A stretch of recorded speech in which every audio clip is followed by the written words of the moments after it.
Hello, how are you doing? So, what I'm about to share with you is something you've probably never heard before about the Yoruba people. It's a system that was part loan repayment that we can actually call it the Yoruba Banking System. It's called the Ìwófà system. The Ìwófà system has no direct equivalent in English. It describes a person who serves another periodically instead of paying interest. Some outsiders wrongly called it pawning a person, but in Yoruba, the dogo means to pawn, and it is never used for human beings. Others even compared it to slavery, but that is not correct. And Ìwófà is a free person with the same civil and political rights as anyone else. They are only under their master in the same way a borrower is under a lender.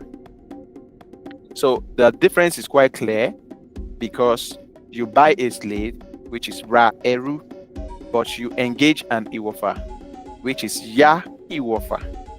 Slaves lose their freedom and live with their master. Ìwófà keep their independence, live in their own homes, and can move freely. They cannot be punished, and they always have sponsors that we call Unigbowo, who guarantees the agreement. So the word Ìwófà comes from Iwo, which is to enter. Iwo, you can call it Iwo, or you call it Iwo, which is Dore, Iwo Efa. Iwo means to enter into. To enter into Efa, a 6-day cycle, meaning someone who comes to work on a set recurring day. The agreement is a legal contract done before witnesses. The witnesses contains the master, which is Oluwa or Oluwa, and the worker is called the Ìwófà.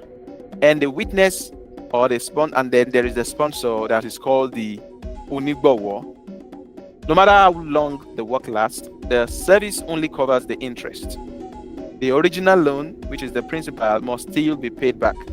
So what that means is you borrow $30,000 or £30,000 or 30,000 naira, you repay the exact money that you borrowed.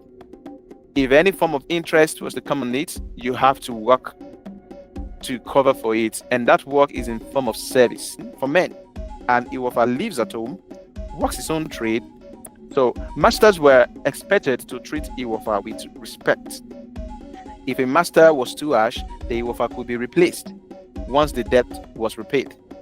Sometimes serving a powerful master gave a person protection and connections. For women, the same rules applies with some differences. They often worked as cleaners or traders once a week and might receive a meal before going home. If a master took advantage of a woman, the debt will be cancelled. If a master took advantage of a woman, the debt will be cancelled. And in serious cases, heavy fines would follow.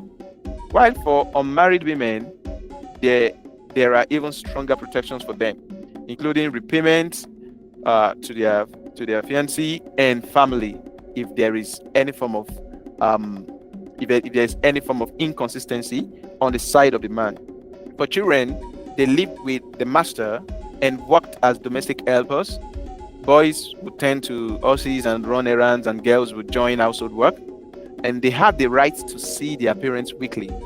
And if they refused to continue, they would leave, but their guardian had to replace them or do the work themselves. So the Ìwófà system wasn't just for debt repayment, it also worked for training and apprenticeship. So apprenticeship, people can engage in apprenticeship with that. So a parent could place a child with a master to learn discipline or a trade. And this system is, of course, used as a banking system, and it was the only one that was effective and that was solid as at that time before the advent of the colonialists. So with the British protectorate came attempts to abolish Ìwófà. So there were attempts to abolish the Ìwófà system, and they called this slavery. Debt enforcement also had a unique method. If someone refused to pay, a licensed officer called Ogo would sit, or would in quote sit on them, following them everywhere, making life uncomfortable even eating their food until the debt was cleared. So this Ogo is something that is a person, actually, is a person that is assigned by the authority to sit with this debtor until the debtor pays the money in full. So they follow that debtor everywhere. They speak ill of that debtor. They abuse the person. So in most cases, it is the people around this debtor that will eventually help this debtor out, because that person is going to is going to make life very difficult for that debtor. So when we think about it, we'll see that Ìwófà was actually a mix of loan repayment, a form of job contract, a form of a training system, and a form of a banking. And if we should just ask this question now, how would such a system work in today's world? Would people agree to work instead of paying interest? And how would society view it? Let me know what your thoughts are in the comment section. And I want to believe you've learned a bit about the Yoruba history and about the Yoruba banking system, or job contract system, or training system. So please give this video a like, give it a thumbs up, and you can subscribe so that you get notification when I post my next video. So click on that subscribe button, and of course hit that notification bell there.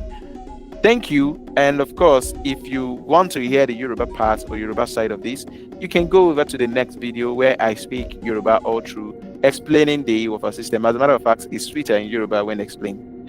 All right. Thank you and bye. See you in the next video.